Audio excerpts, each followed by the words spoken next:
மருதமலை மாமணியே முருகையா, தேவரின் குலம் காக்கும் வேலையா ஐயா, മരുതമലൈ മാമണിയേ മുരുകയ്യാ. ഒരു കാലത്ത് കേരളത്തിൽ ഏറെ പ്രശസ്തമായിരുന്ന ഒരു തമിഴ് ഭക്തിഗാനമാണിത്. ഇതിലൂടെ മാത്രമാണ് നമ്മളൊക്കെ മരുതമല എന്നുള്ള ആ ഒരു സുബ്രഹ്മണ്യ സ്വാമി ക്ഷേത്രത്തെക്കുറിച്ച് കേട്ടിട്ടുള്ളത്. ഈ ക്ഷേത്രം കോയമ്പത്തൂരാണ് സ്ഥിതി ചെയ്യുന്നത്. എന്നാൽ ഈ ക്ഷേത്രത്തിൽ വെച്ച് തനിക്കുണ്ടായ ദിവ്യമായ ഒരു അത്ഭുതത്തെപ്പറ്റി ദി ഓട്ടോബയോഗ്രഫി ഓഫ് സിദ്ധ എന്ന ഗ്രന്ഥത്തിൽ ദേവിയമ്മ പരാമർശിച്ചിട്ടുണ്ട്. ആ ഒരു അനുഭവം കൊണ്ടാണ് ഞാൻ നിങ്ങൾക്ക് മുമ്പിൽ ഇന്ന് വന്നിരിക്കുന്നത്. ആ ഒരു അനുഭവം കേൾക്കുക. എല്ലാവർക്കും നമസ്കാരം. ഇന്ന് ഓട്ടോബയോഗ്രഫി ഓഫ് എ സിദ്ധ എന്ന ദേവിയമ്മ എഴുതിയ ദേവിയമ്മയുടെ ആത്മകഥയിലെ ഒരു മിറാക്കുലസ് ആയിട്ടുള്ള ഒരു എക്സ്പീരിയൻസ്, അതാണ് ഞാൻ നിങ്ങൾക്ക് വേണ്ടി കൊണ്ടുവന്നിരിക്കുന്നത്.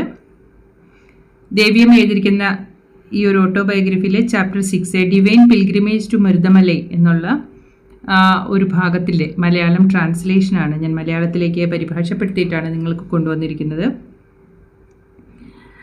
ദേവിയമ്മയുടെ വാക്കുകളിൽ പറയുകയാണെങ്കിൽ, ഞങ്ങൾ കോയമ്പത്തൂരിൽ ഒരു 10 വർഷത്തോളം താമസിച്ചിരുന്നു. അവിടെ എൻ്റെ അച്ഛൻ സ്പെൻസർ കമ്പനിയിൽ മാനേജറായിട്ട് ജോലി ചെയ്യുകയായിരുന്നു. അവിടെ താമസിക്കുന്ന സമയത്ത് 1969 മുരുക ഭഗവാന്റെ മരുതമലയിലുള്ള ഒരു ക്ഷേത്രം, വളരെ പവർഫുൾ ആയിട്ടുള്ള ഒരു ക്ഷേത്രമാണ് അത്. അവിടെ ഞങ്ങൾ സന്ദർശിക്കാൻ തീരുമാനിച്ചു. അത് ഒരു മലമുകളിലാണുള്ളത്. എൻ്റെ അമ്മയും സഹോദരങ്ങളും കുറച്ച് ബന്ധുക്കളും ആ ക്ഷേത്രം സന്ദർശിക്കുവാൻ വേണ്ടി ഒരു ബസ്സിൽ കയറി യാത്രയായി. ബസ്സിൽ ഞങ്ങളുടെ അടുത്ത് ഒരു മധ്യവയസ്കനായ ഒരു മാന്യനായ മനുഷ്യനിരിക്കുന്നുണ്ടായിരുന്നു. അദ്ദേഹം ഞങ്ങളോട് സംഭാഷണം ആരംഭിച്ചു. അദ്ദേഹവും മരുതമലയിലേക്കാണ് യാത്ര ചെയ്യുന്നത് എന്ന് പറഞ്ഞു. താമസിയാതെ ഞങ്ങൾ മരുതമലയിലെത്തി. ഇത് കോയമ്പത്തൂരിനടുത്തുള്ള ഒരു ക്ഷേത്രമാണ്. ആ മല കയറുവാൻ ആരംഭിച്ചു. മരുതമലൈ മുരുക ഹരഹരോഹര എന്ന് സാധാരണ പതിവുള്ളതുപോലെ ശരണം വിളിച്ചുകൊണ്ടാണ് ഞങ്ങൾ മുരുകൻ്റെ ക്ഷേത്രത്തിലേക്ക് കയറുവാൻ ആരംഭിച്ചത്. അതിരാവിലെയുള്ള ദർശനത്തിനായി ഞങ്ങൾ അവിടെ വരിയായിട്ട് നിൽക്കുകയായിരുന്നു. ഞങ്ങളുടെ കൂടെ വന്ന ആ ഒരു മാന്യൻ തനിക്ക് ആ ക്ഷേത്രത്തിൽ പരിചയമുള്ള ആൾക്കാരുണ്ട് എന്നും ഞങ്ങളെ നേരിട്ട് ശ്രീകോവിലേക്ക് കൊണ്ടുപോകാം, ക്യൂവിലൊന്നും വെയിറ്റ് ചെയ്യാതെ കൊണ്ടുപോകാമെന്നും അറിയിച്ചു. ഞങ്ങളുടെ ആ ഒരു സംഘത്തെ അദ്ദേഹം ക്ഷേത്രത്തിലെ ശ്രീകോവിലിൻ്റെ വിഗ്രഹത്തിൻ്റെ അടുത്ത് വരെ എത്തിച്ചു. അപ്പോൾ അവിടെ അഭിഷേകം നടക്കുകയായിരുന്നു. എൻ്റെ നേരെ വിരൽ ചൂണ്ടിക്കൊണ്ട് അദ്ദേഹം അവിടുത്തെ പൂജാരിയോട് പറഞ്ഞു, ഭഗവാന്റെ വിഗ്രഹത്തിൽ ചാർത്തിയ ആ ചന്ദനം, വിഗ്രഹത്തിൽ ചന്ദനം ചാർത്തുന്ന പതിവുണ്ടല്ലോ, വിഗ്രഹത്തിൽ ചാർത്തിയ ചന്ദനം ഈ പെൺകുട്ടിക്ക് നൽകൂ എന്ന് പറഞ്ഞിട്ട് അദ്ദേഹം നിർദ്ദേശം നൽകി. അത് കേട്ട ഉടനെ തന്നെ ആ പ്രീസ്റ്റ്, അതായത് പൂജാരി, ആ ചന്ദനം ദേവിയമ്മയ്ക്ക് നൽകുകയും ചെയ്തു. അദ്ദേഹം നൽകിയ ആ ഒരു ചന്ദനം ഞാൻ എൻ്റെ കുടുംബക്കാരുമായിട്ടെല്ലാം ഷെയർ ചെയ്തു. അങ്ങനെ ഞങ്ങൾ അവിടെ നിന്ന് പുറത്തേക്ക് കടന്നു. ഞങ്ങൾ പ്രഭാത ഭക്ഷണം വീട്ടിൽ നിന്ന് കൊണ്ടുവന്നിട്ടുണ്ടായിരുന്നു. അത് കഴിക്കാനായി ഞങ്ങൾ ഇരുന്നപ്പോൾ ആ മാന്യൻ വീണ്ടും അടുത്തേക്ക് വരികയും ആ ക്ഷേത്രത്തിൽ നിന്ന് ലഭിച്ച പ്രത്യേകമായ പായസം ഞങ്ങൾക്ക് കൊണ്ടുതരികയും ചെയ്തു. അദ്ദേഹത്തിന് ക്ഷേത്രത്തിലെ എല്ലാവർക്കും വളരെ ബഹുമാനവും ആദരവും ഉണ്ടായിരുന്നതായിട്ട് തോന്നി. എല്ലാവർക്കും അദ്ദേഹത്തെ നല്ല പരിചയമുണ്ടായിരുന്നു. പ്രഭാത ഭക്ഷണത്തിന് ശേഷം അദ്ദേഹം ഞങ്ങളെ പാമ്പാട്ടി സിദ്ധരുടെ ഗുഹയിലേക്ക് കൊണ്ടുപോകാം എന്ന് അറിയിച്ചു. പേര് സൂചിപ്പിക്കുന്നത് പോലെ പാമ്പാട്ടി സിദ്ധർ ആദ്യമെല്ലാം പാമ്പിനെ പിടിക്കുന്ന ഒരാളായിരുന്നു. വലിയ വലിയ ഭയാനകമായ പാമ്പുകളെ പിടിക്കുന്നതിലും അവയെ കൊല്ലുന്നതിലും അദ്ദേഹം വളരെ പ്രശസ്തനായിരുന്നു.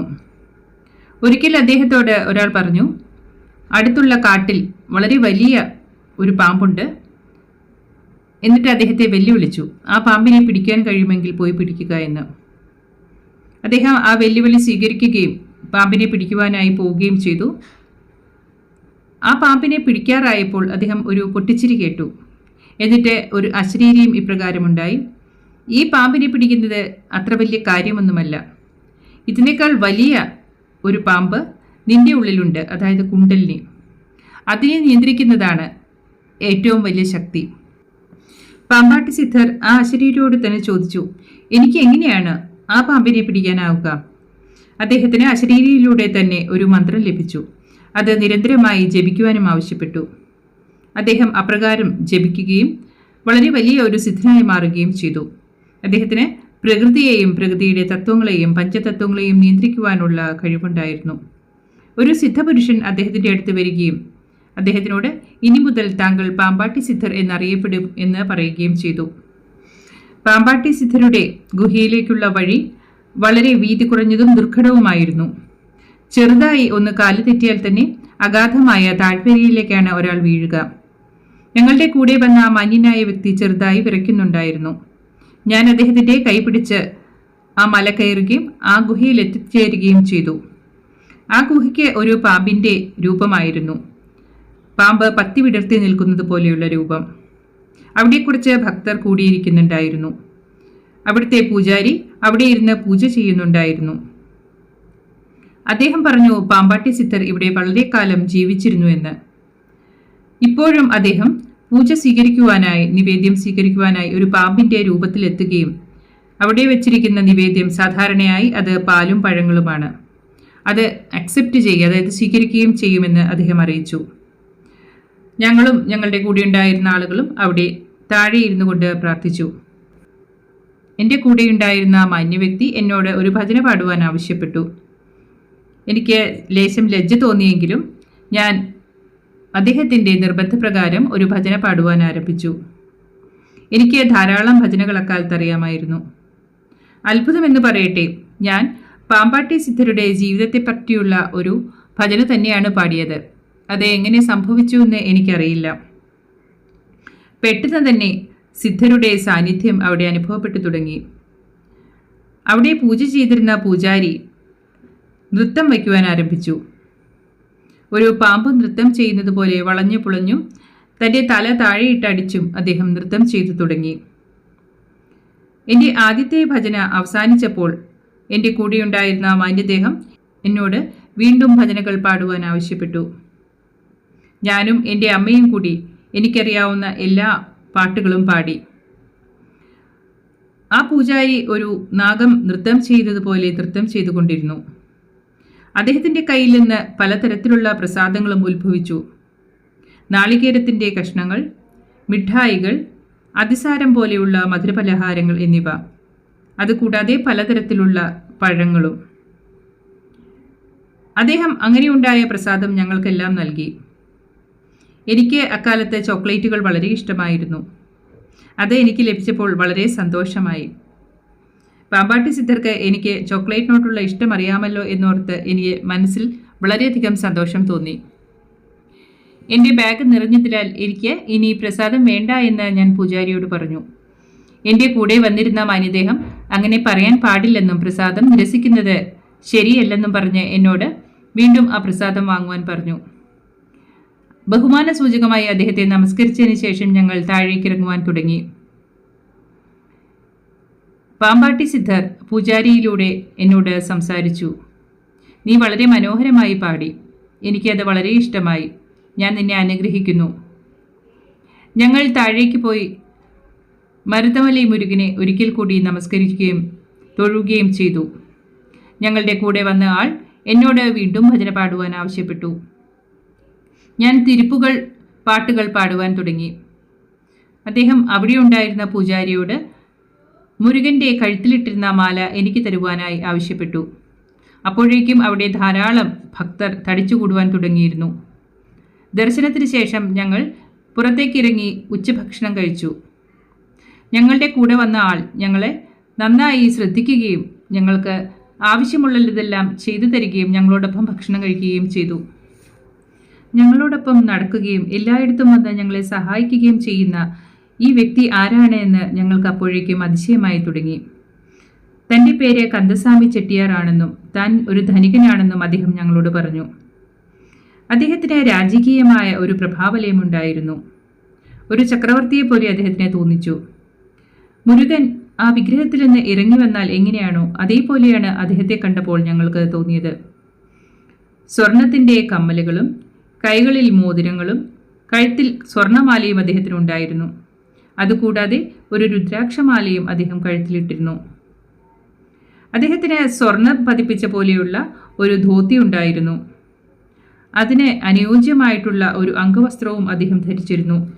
അദ്ദേഹത്തിന് ചുറ്റും നിഗൂഢമായ ഒരു പ്രഭാവലയവും വളരെ ആകർഷണീയതയും ഉണ്ടായിരുന്നു. ഞങ്ങൾ ഇടയ്ക്കിടയ്ക്ക് അദ്ദേഹത്തെ നോക്കിക്കൊണ്ടിരുന്നു.